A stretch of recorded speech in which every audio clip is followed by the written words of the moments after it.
High cancer mortality rate in Africa demands a holistic approach to control and manage.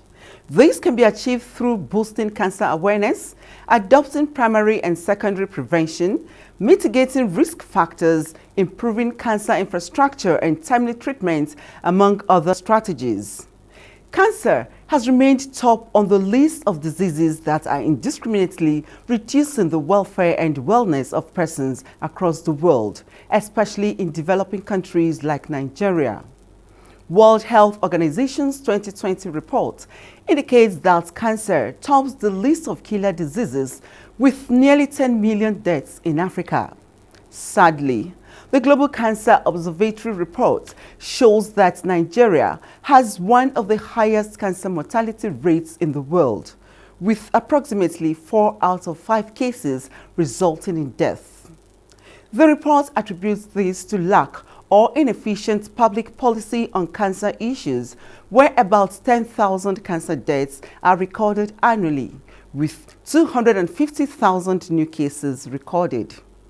Although there is hope that this can be reversed, as Nigeria's Minister of Health, Osage Ehanire, assures Nigerians of federal government's determination to prevent all preventable cancers by reducing incidences of late presentation while improving cancer treatment outcomes in the country. This week on Global Health Digest, we shall be looking at cancer management and control in Africa, what governments are doing to improve cancer management and control, and what the gaps are. But first, take a listen to this background report. I am Uche Ugochukwu. Welcome to this week's episode of Global Health Digest.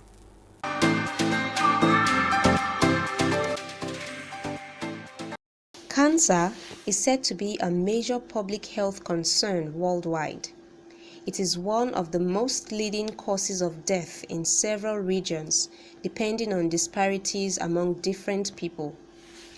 The Global Can 2018 database of the International Agency for Research on Cancer, IARC, enumerated socioeconomic, ethnic, racial, and cultural factors that differ between low and high-income countries as some of the disparities. The report predicts the next 5 years, annual number of new cases of cancer in sub-Saharan Africa will grow to more than 1 million. According to the report, most African nations are far from adequately scaling up their capacity to control cancer. Therefore, identifying the underlying etiological causes responsible for the increased incidence and mortality rates of African patients. Experts advocate change in current plans to make optimized modalities for proper screening, diagnosis, and treatment for African cancer patients in order to improve their survival rate. Africa records around 1.1 million new cases of cancer, resulting in up to 700,000 deaths. Nigeria is ready, the political will is there, the skills and the brains that matter to have these problems solved are here. We just need a little bit more support and guidance. They recommend redefining cancer care and treatment in sub-Saharan Africa and the inclusion of cancer care in the universal health coverage with the hope of changing the narrative that 4 out of 5 persons diagnosed with cancer die without completing treatment in Africa. In Nigeria, for instance, investigations show that about 72,000 deaths are recorded annually and over 100,000 new cases discovered.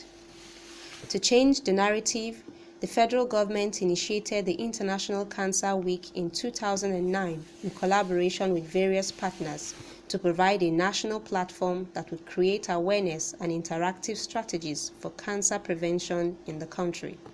Ministry and partners have continued to improve access to cancer treatment through the Cancer Access Partnership Program, with over 2,000 patients already enrolled in the 17 hospitals, with additional 6 hospitals at the final stages of activation within this year.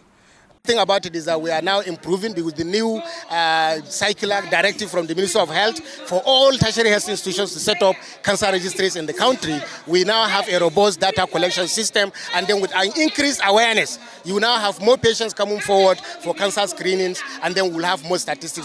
No wonder the 2022 celebration focuses on diagnosis, treatment, and building bridges across professional groups in line with the theme, Bridging the Cancer Care Gap, Improving Diagnosis. Because it creates an avenue whereby people talk more about cancer. People give hope to the hopeless, because in so many places, cancer patients are stigmatized. We should start giving cancer patients a chance to live. We should start encouraging them. And so I want to tell you out there, please be the prophet. Talk about cancer to people. Tell them it is not a death sentence.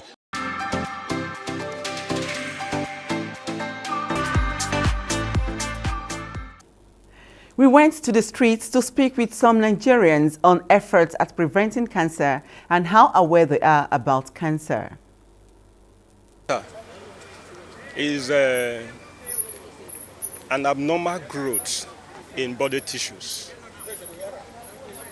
and it can be severe, it can be minor. Sometimes we say this malignant when it is very troublesome. I've seen so many people and heard and even read stories of so many people. And funny enough, this cancer does not just affect the older ones, it affects even the little ones. I have the experience. I don't want to be even speaking about cancer because I have seen what he has done to my late wife. You understand me?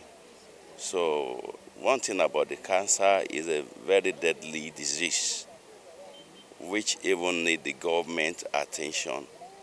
Breast cancer is the kind of deadly disease that is taking away the life of so many persons. The not being aware is another risk factor. Please, Nigeria to please help us. About this cancer is too rampant in this our country. Please, I beg, please, you people should come and help us.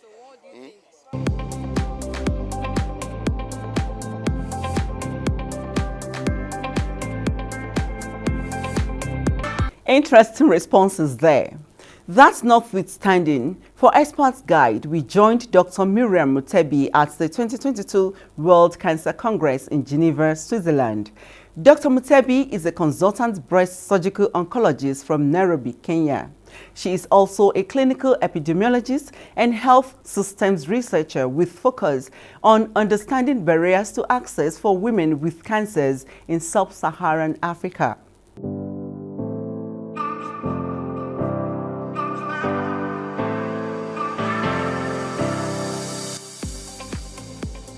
I think we have seen a number of efforts that have tried to increase the range of early detection and prevention. However, the reality is that for most of our patients, they are diagnosed with advanced disease and frequently do not complete their care. And if we do a deeper dive into the reasons behind this, we find that for the majority of patients, they're having to pay out of pocket for everything along the care continuum, whether it's screening, diagnosis and treatment, and which ends up causing financial toxicity, which frequently results in catastrophic health expenditure, meaning they're breaking the bank and not able to complete their care.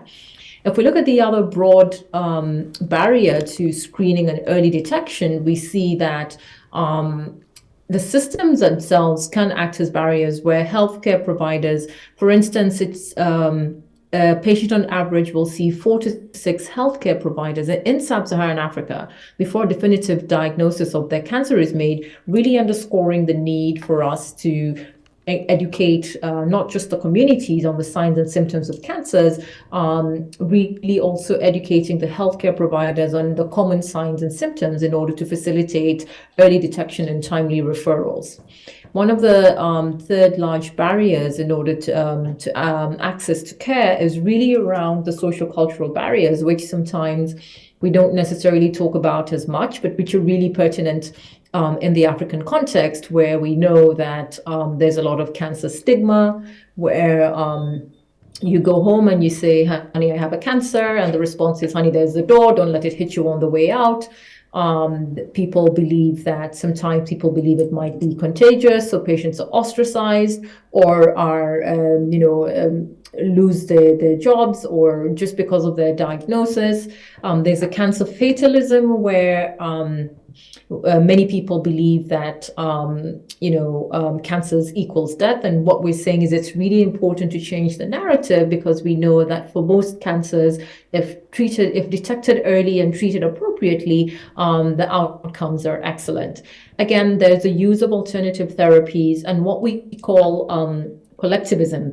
And in Africa, our strength is our sense of community is our strength, right? Because we're all integrated. But sometimes if our sense of community forces us or the patient to lose agency, then that can sometimes result in delays. For instance, we sometimes see patients who have to make a decision one way or another around surgical options, which I see frequently as a breast cancer surgeon.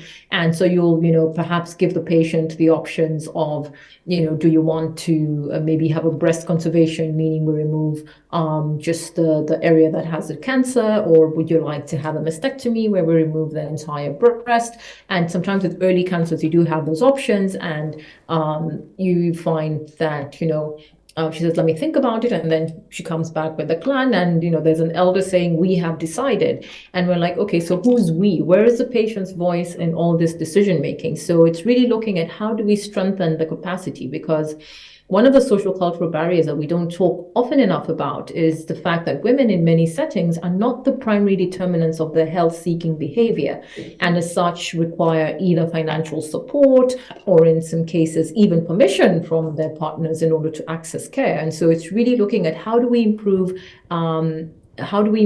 equity and how do we improve access to people, and how do we ensure that we're having these narratives that will translate into earlier detection and this potential cure of these cancers.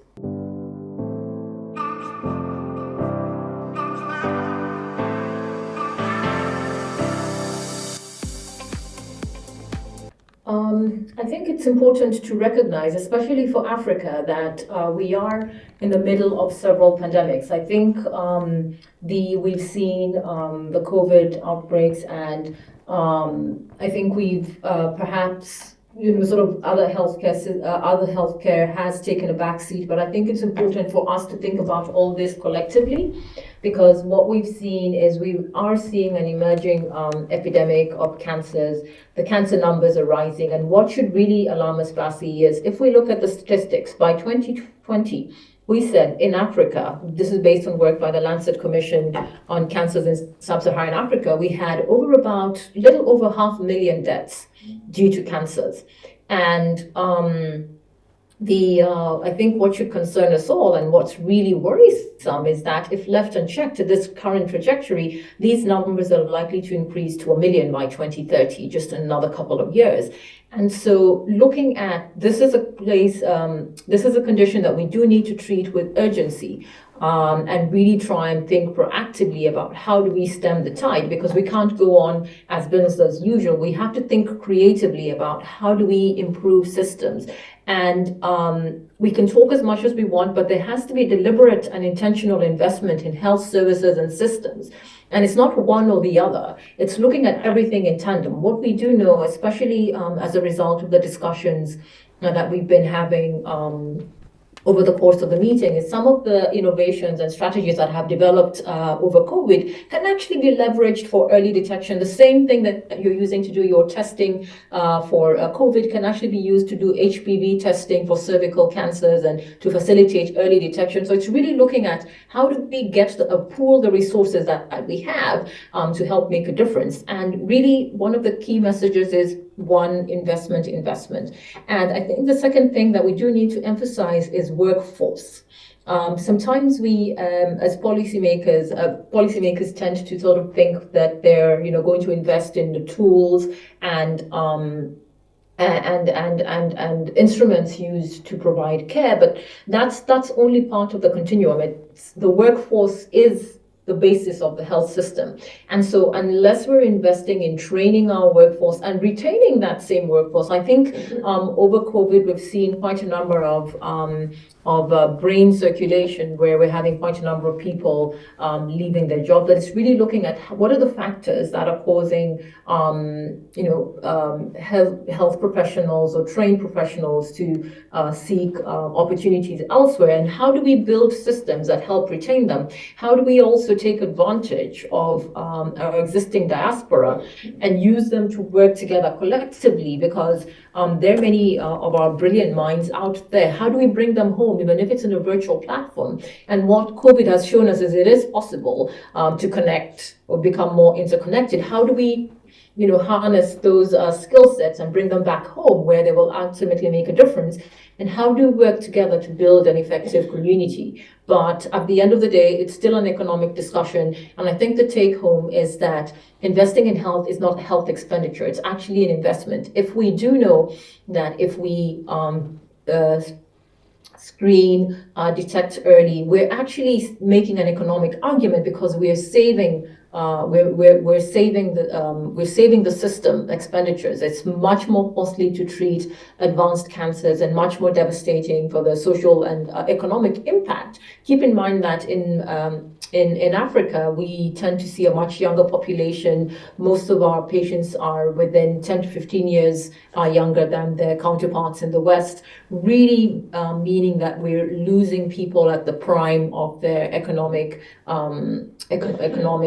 output. So it's really an investment to think about how do we detect these early, get the appropriate treatments, and then move on like any other chronic illness, get their treatments and move forward with their lives once they've completed their care. And so it's really about shifting narratives around this.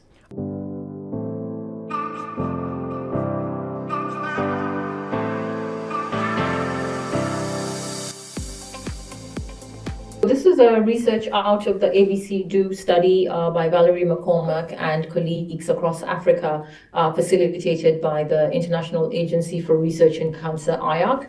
And they were able to show that out of the 4 million deaths related to cancer, maternal death, mothers who had cancers, then they were about 1 million cancer orphans. And this has implications to the system, because keep in mind, when you remove a mother from a household, from a community, then you're actually causing intergenerational stressors.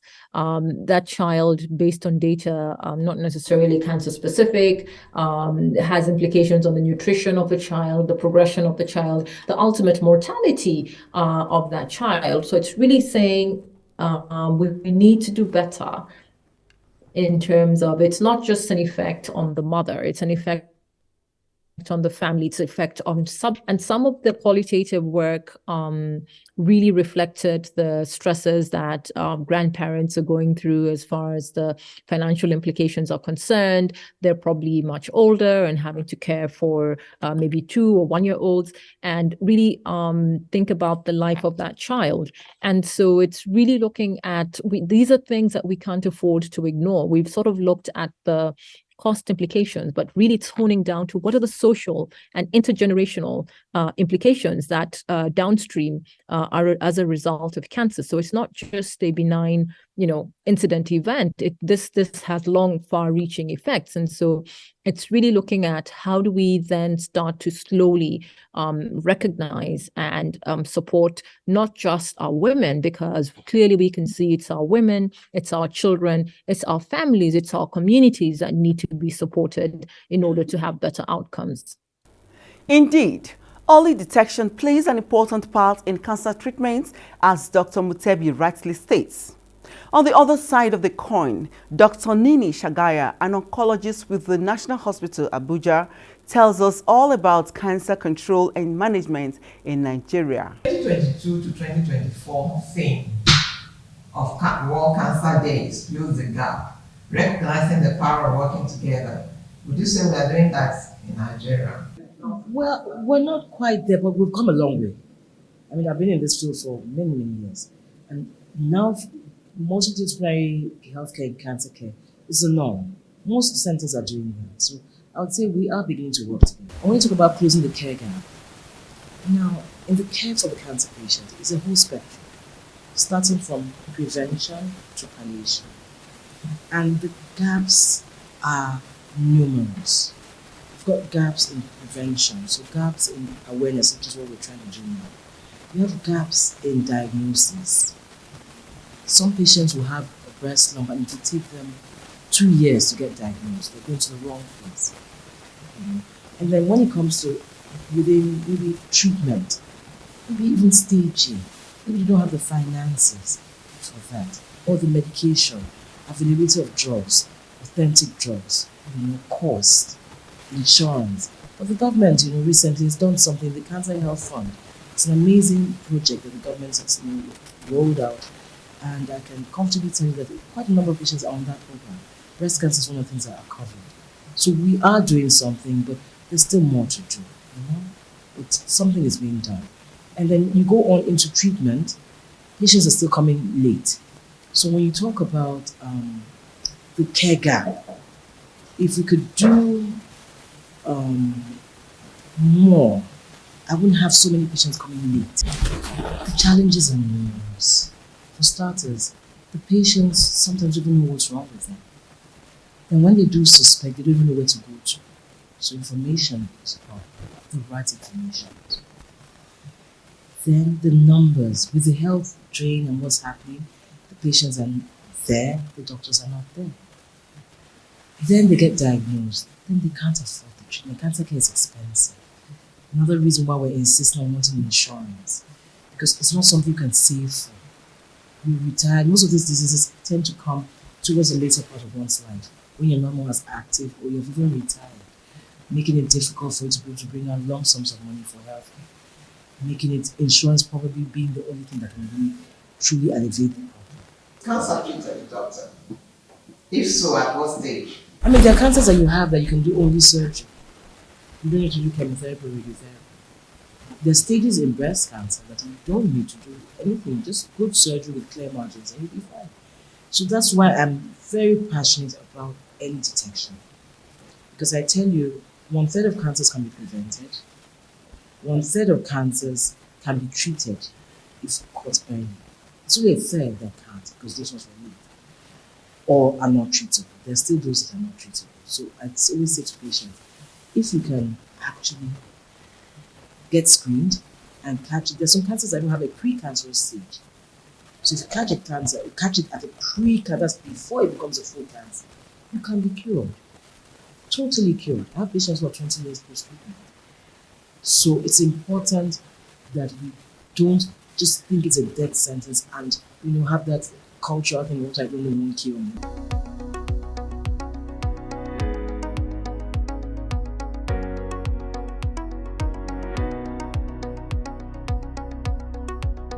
I saw that on social media recently, and a lot of men were very excited with this new message. Well, let me put it this way. It's not really about, it's just about the intimacy, and one believing that if you're intimate with the second significant other, they will be feeling the best. And in that process, they will discover if there's a lump. That's just basically what that message is about. So I tell you, my clinic, more than half of the women, is their husband that discovered the lump. Women, we tend to be so busy. We tend to neglect ourselves. That's true. But if a significant other, when you're being intimate, is able to discover, so we're not just talking to the women about checking their breast. The significant other should also be alert. If they feel something abnormal in the breast, they should let you know.